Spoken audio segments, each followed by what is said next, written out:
Des actions qui sont en général entreprises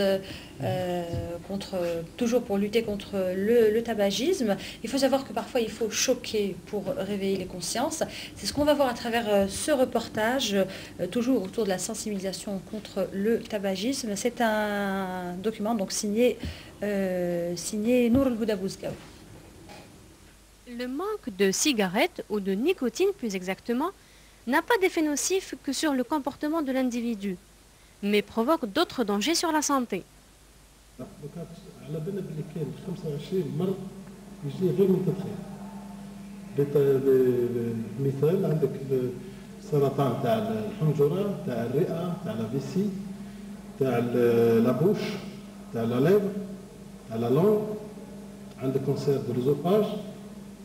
عندنا السكتة القلبية اللي زي فاكسوس دي ميوكارد، عندنا العروق توشاو لي كوروناريت لي زارتيريت، عندنا كيف نسموهم حنا انسفيزون ريسبيراتوار، الناس اللي تحت لا برونشيت كرونيك وهذيك لا برونشيت اللي خطيرة أكثر فأكثر، وعندنا أمراض مختلفة، عندك المرأة اللي تدخل عندها بروبليم بور لا غروسيس، عندك ديزابورتمون بريكوس، عندك un poids de naissance تاع l'enfant qui est très faible par rapport à la femme qui ne fume pas، عندك مرض الجلد، عندك مرض لو تان، يعني حاجات كثيرة وهذا خطر معروف. Pour ceux qui tentent d'arrêter de s'empoisonner avec la cigarette, le mois du Ramadan peut être une occasion propice. Durant ce mois, les fumeurs attendent le soir pour fumer. D'autant plus, il existe de bonnes astuces qui peuvent l'aider. انايا يسمى بالدرع باش حبستو. عندي دوك عندي عامين ونص ملي حبست. كيفاش انت حبستو يعني اراده، انسان عنده اراده من انسان يحب حاجه يقدر يحبسها نورمال، ما كان حتى مشكل. شحال استغرق الوقت باش حبست؟ 22 سنه وانا كيف. بعد عندي عامين ونص ملي حبستو يعني نورمال، عندي شي عاد دوك حبستو نورمال، ناكل مليح نرقد مليح كلش. كاين اللي يحب ياكل شوينغوم، كاين اللي يحب صديق، واش يحب واحد باش يحبسو. واحد يحب ياكل كابريز، واحد ياكل شوينغوم. واحد ياكل قنفل، صديق كل واحد كيفاش يحبس الدخان تاعو. انا جاب بلي كاين لوكازيون هذه خاطر ينحي الدخان في رمضان، سي لوكازيون يقدر ينحي الدخان فاسيلمون كاع. اسكو تلاقيت مع ديك هكا اللي يحبسوا الدخان؟ كاين اللي نحاو الدخان حبسوا سير بلاص في رمضان، يحلف عليه خلاص هاو باكي رمضان رميه. La science est aussi du côté du volontaire qui désire arrêter de fumer. Aujourd'hui, en plus des patchs, d'autres produits à base d'ingrédients naturels donnent des résultats remarquables. Le Nicobloc en est un exemple. C'est une solution anti-tabac à base de produits naturels faite de 86% de sirop de maïs. Nicobloc, c'est une solution qui est très différente des autres produits anti-tabac. En premier lieu, il ne contient pas de nicotine. Donc c'est très important, donc il n'est pas, c'est-à-dire contre-indiqué chez la femme enceinte, chez les enfants ou certains malades qui ont des pathologies cardiaques bien précises. Donc il n'a aucune contre-indication, ça c'est son point fort. La deuxième chose, il utilise la méthode de réduction graduelle, c'est-à-dire c'est une méthode qui est actuellement approuvée par tous les médecins du monde, par l'OMS, c'est-à-dire on diminue progressivement la cigarette et sans sentir les effets secondaires du manque de nicotine. Nicobloc aussi, il a une particularité, c'est que lorsque le fumeur décide d'arrêter de fumer, il ne perd pas le gestuel, c'est-à-dire il n'y a pas de changement dans son mode de vie. C'est-à-dire si le fumeur a l'habitude de prendre un café avec sa cigarette, il va prendre le café avec la cigarette et Nicobloc en même temps. Donc c'est un traitement de 6 semaines. La première semaine, on utilise une goutte dans chaque filtre de cigarette fumée. La deuxième semaine, on utilise 2 gouttes dans chaque filtre de cigarette fumée. À partir de la 3e semaine jusqu'à la 6e semaine, on utilise 3 gouttes. Chaque goutte de Nicobloc bloque 33% de nicotine et de goudron. C'est-à-dire à la fin, à partir de la 3e semaine, on aura 99% de nicotine et de goudron bloqués dans le fil de la cigarette. Il est vivement conseillé d'adopter la méthode graduelle quand l'individu décide d'arrêter de fumer, car l'arrêt à sec risque d'avoir des effets néfastes sur l'équilibre du fumeur. Le problème de la cigarette, il y a des centaines de produits chimiques nocifs pour le corps. Le toluène, le goudron, l'arsenic, il y a tellement de produits. Mais il y a un seul ingrédient qui provoque la dépendance et qui agit au niveau des cellules nerveuses. Donc, pour tous les fumeurs au monde, généralement, d'après une étude de l'OMS, plus de 70% des gens, des fumeurs, ne peuvent pas arrêter de fumer à cause des effets secondaires de la cigarette, du manque, des effets secondaires du manque de nicotine. Pour cela, la meilleure méthode qui est préconisée par l'Organisation mondiale de la santé, c'est de diminuer progressivement. Il ne faut pas être brutal c'est-à-dire dans le sévrage tabagique. Donc, le nicobloc, il n'agit pas directement sur la nicotine à l'intérieur de notre organisme. Ça y est, la nicotine, elle est présente dans nos cellules nerveuses. Donc, le nicobloc, il agit, c'est-à-dire en diminuant l'apport de nicotine et sans sentir les effets secondaires du manque.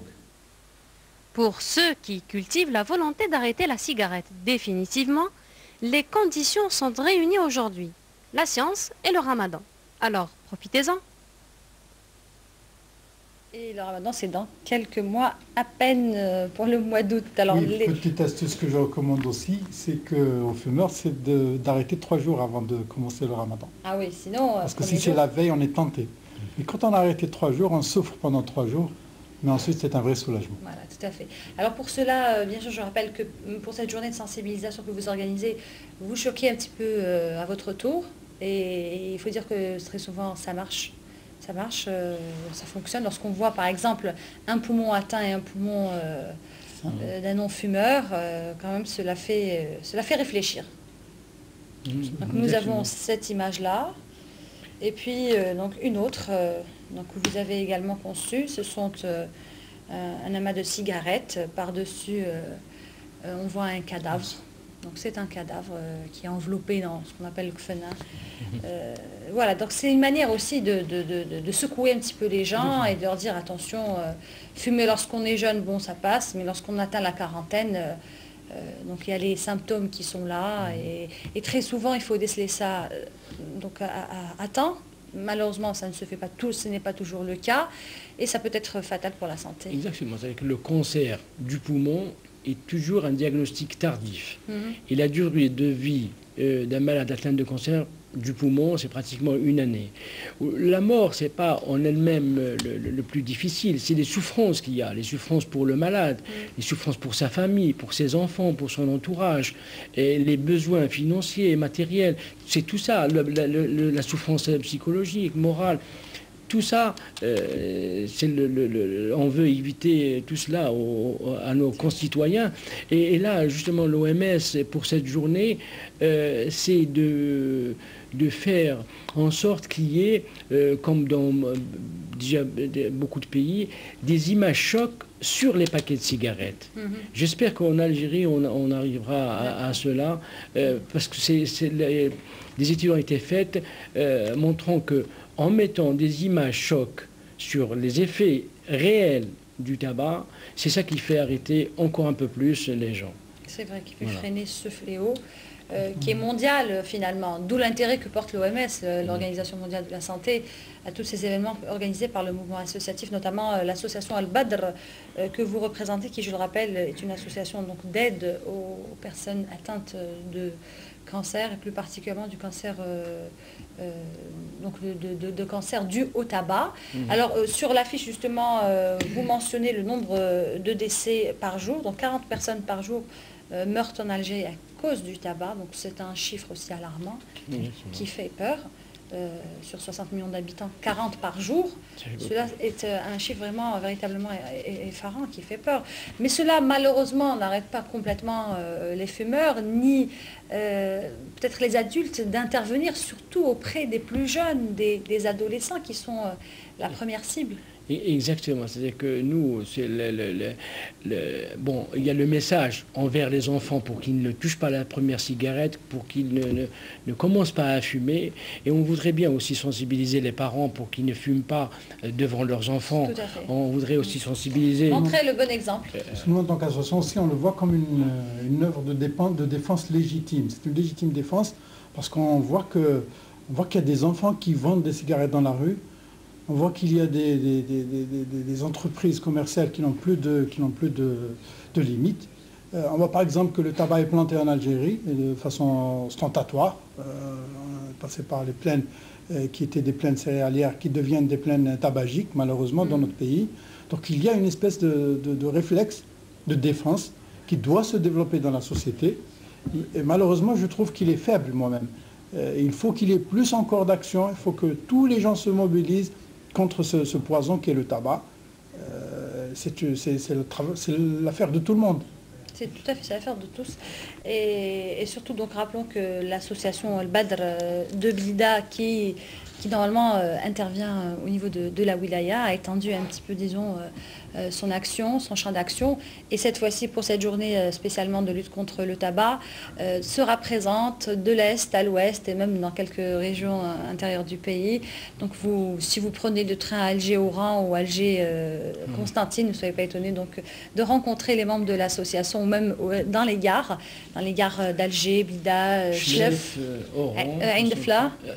Chlef, d'accord. Chlef, Oran, Constantine. Oran et Constantine, toujours pour sensibiliser sur la question. Bien sûr, pour cela, toute l'association, tous les membres de l'association sont mobilisés. Exactement. Exactement. Tout le monde est mobilisé. Il y a déjà qui sont déjà partis. Tout le monde est dans le train ce matin. et dans les gares aussi. Dans les gares. Très bien.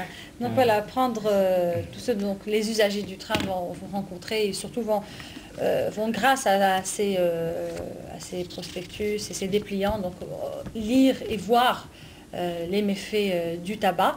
Docteur, merci. Donc, docteur Moussaoui, je rappelle, Moustapha Moussaoui, vous êtes le président de l'association, vous êtes médecin ORL. Pour votre part, Chakali Mohamed, vous êtes psychiatre. Donc, merci d'intervenir dans le cadre de cette journée. Et j'imagine que vous-même, vous serez absolument.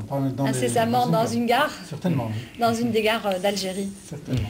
Très bien. Concernant, madame, les centres de lutte contre le tabac, je vois qu'on en a peu. La tabacologie met beaucoup de difficultés à s'installer dans notre pays en tant que discipline. Et c'est un vrai travail, c'est une discipline médicale. Il y a des prescriptions précises pour chaque fumeur. Donc il faut que cette discipline aussi s'installe parce qu'on voit des gens vouloir décider d'arrêter mais qui ont besoin d'une aide médicale, d'un accompagnement surtout. Oui, médical et médico-psychologique. Très bien, c'est vrai. Eh bien, c'est ce que nous souhaitons, c'est aussi donc, notre vœu à tous. Merci de nouveau. On continue l'émission. Je vous invite, dans quelques minutes, nous allons prendre donc, des nouvelles attaches avec la rédaction de l'information de Canal Alger. Ce sera juste après cette chanson signée Elton John.